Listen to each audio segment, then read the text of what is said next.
Once more, you have Valentino Rossi and Jorge Lorenzo in the same garage. Are you as excited about this challenge as when it first started in 2008?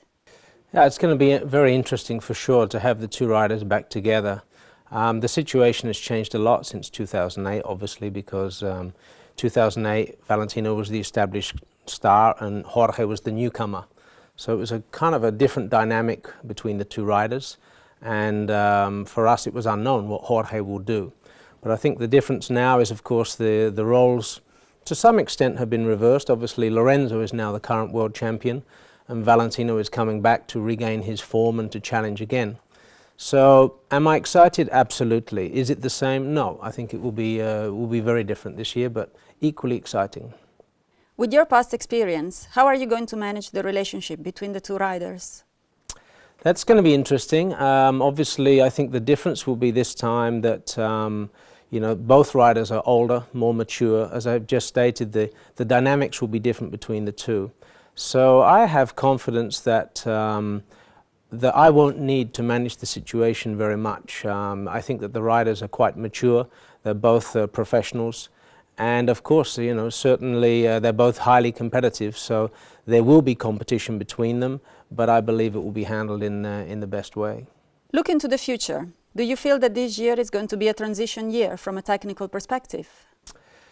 For the championship itself, I don't really see, let's say for us, for our racing this year, I don't really see much change. Because basically the only change this year really is from 6 engines to 5 engines. So that doesn't affect us enormously. The big change will come in 2014, I think, when hopefully there will be some more competitive bikes on the grid and there will be some changes to the rules that will affect everybody. So away from the racetrack, behind the scenes, there'll be some transition, but during this year's racing season, it should be work as normal. Jorge, who was a bet of yours, has brought Yamaha 2 world titles. How far do you think he can go in the future? That pretty much depends on him, I think. Obviously Jorge has done extremely well. He's been with us 5 seasons. In the 5 seasons, he's won 2 world championships. He's clearly at the top of his game at the moment. I would say if you had to bet money, he would probably be the bookie's choice at the moment as being current world champion.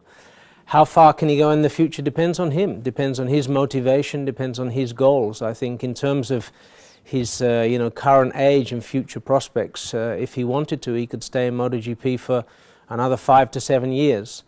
But that really depends on what are his personal goals in life. Right now we're happy that he's with us and we have a 2-year contract with him and we expect a lot. Whose idea was it to bring Valentino back to Yamaha?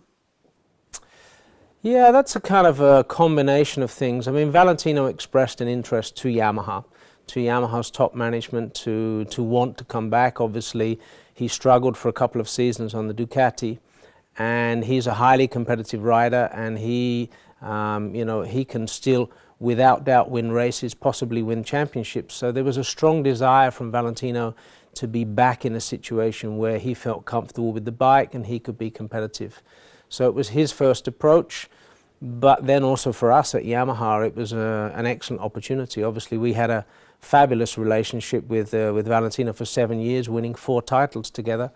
And when he left us to go to a new project, of course that was a pity. For us as the brand, that combination was, that partnership was broken.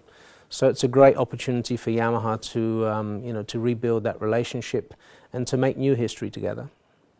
What do you think Valentino can contribute at 34 years of age?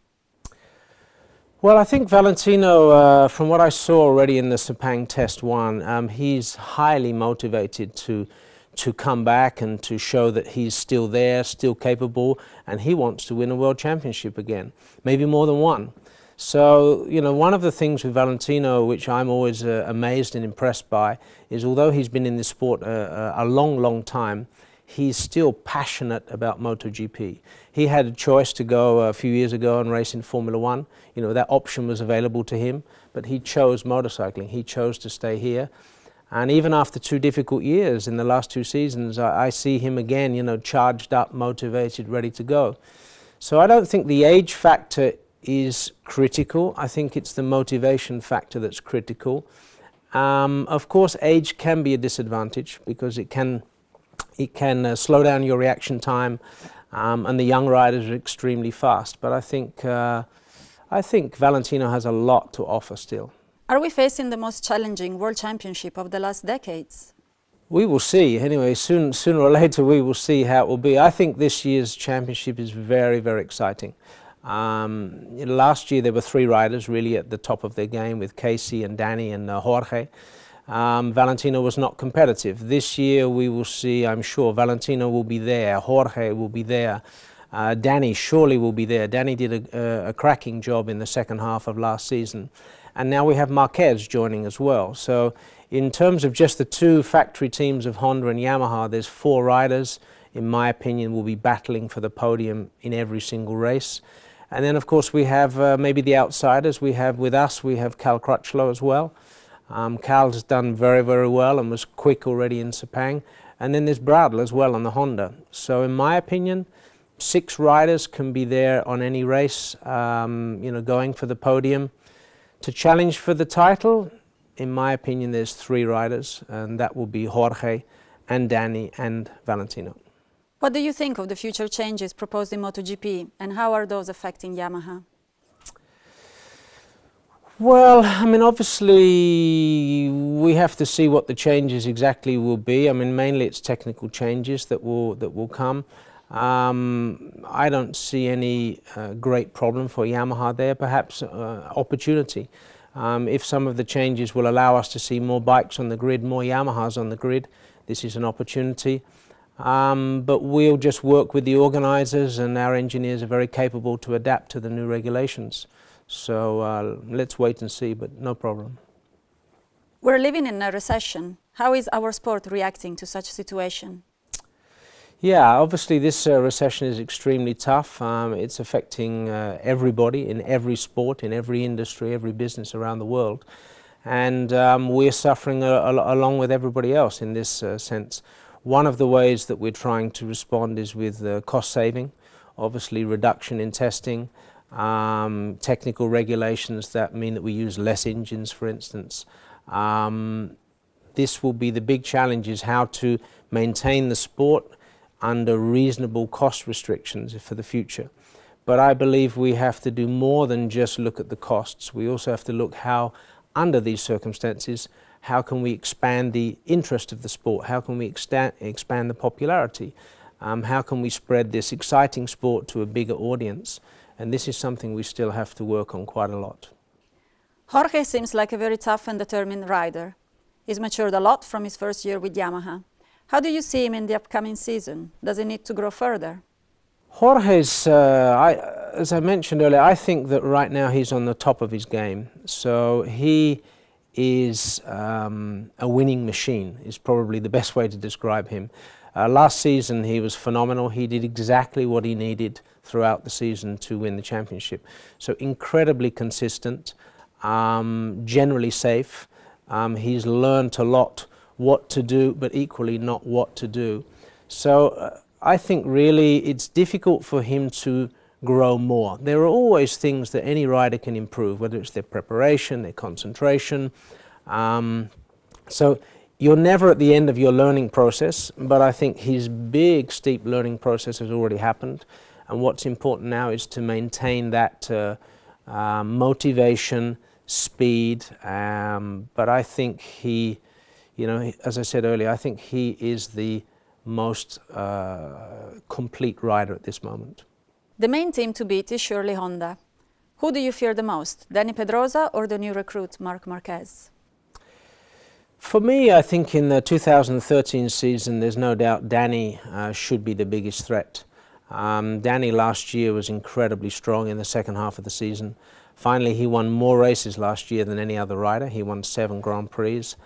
And, he's been irregular in some of his previous seasons, but he has a lot of experience and now he's got the consistency. So I think he'll be definitely our main threat.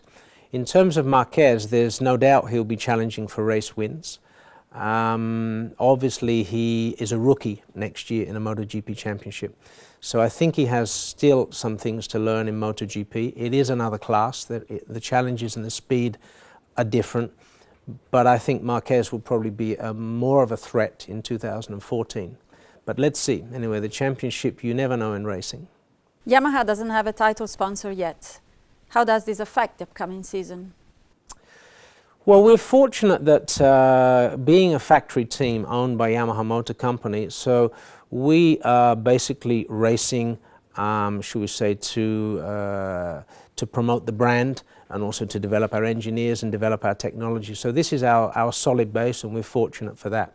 Of course, finance is always helping the cause, and since 2 years ago when Fiat left the sport, we have not been with a title sponsor. Having said that, we do have very good sponsors on board, and most of our sponsors of the previous season have stayed with us. We also have Monster Energy have joined us this year.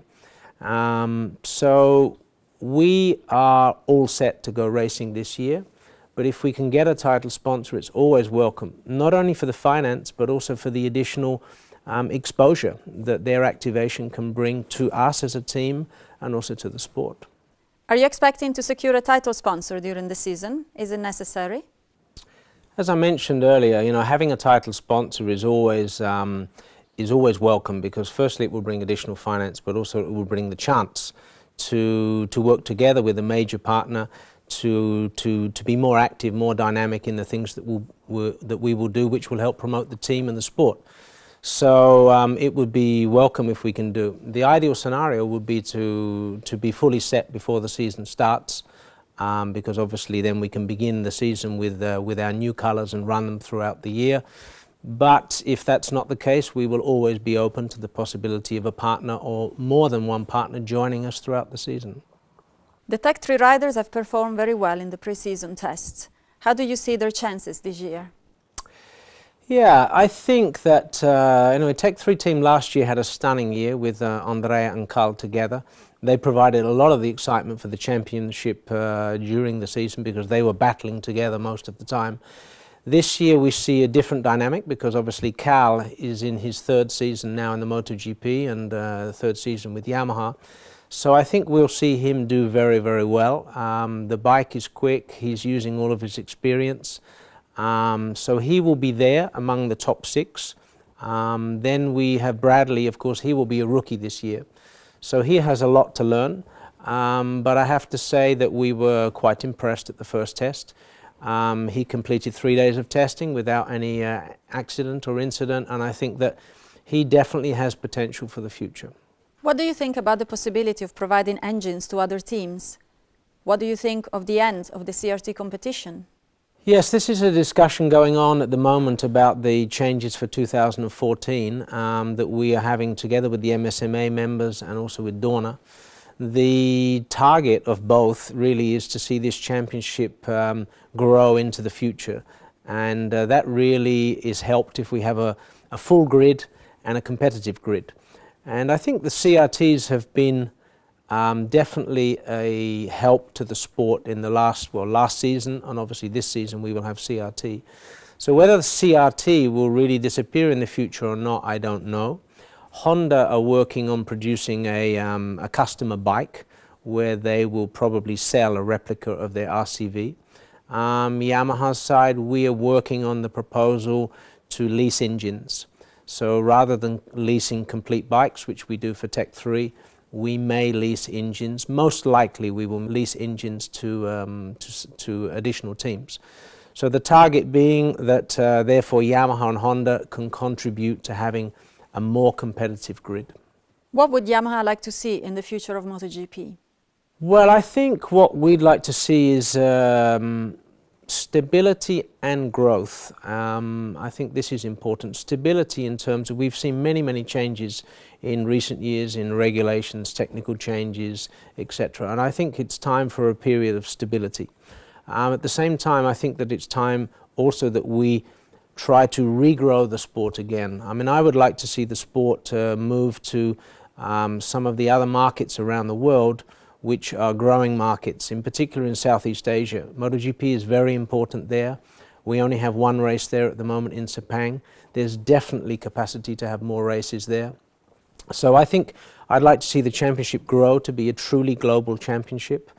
I'd like to see us in South America. I'd like to see us back in Africa. I'd like to see 2 races in Southeast Asia.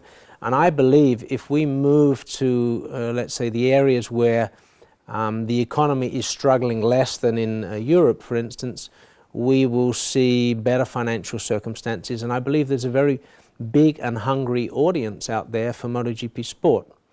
So we believe in the sport, but we need to work at it together as manufacturers, together with the teams, together with Dorna, together with the FIM, to look for growth and to try to promote it.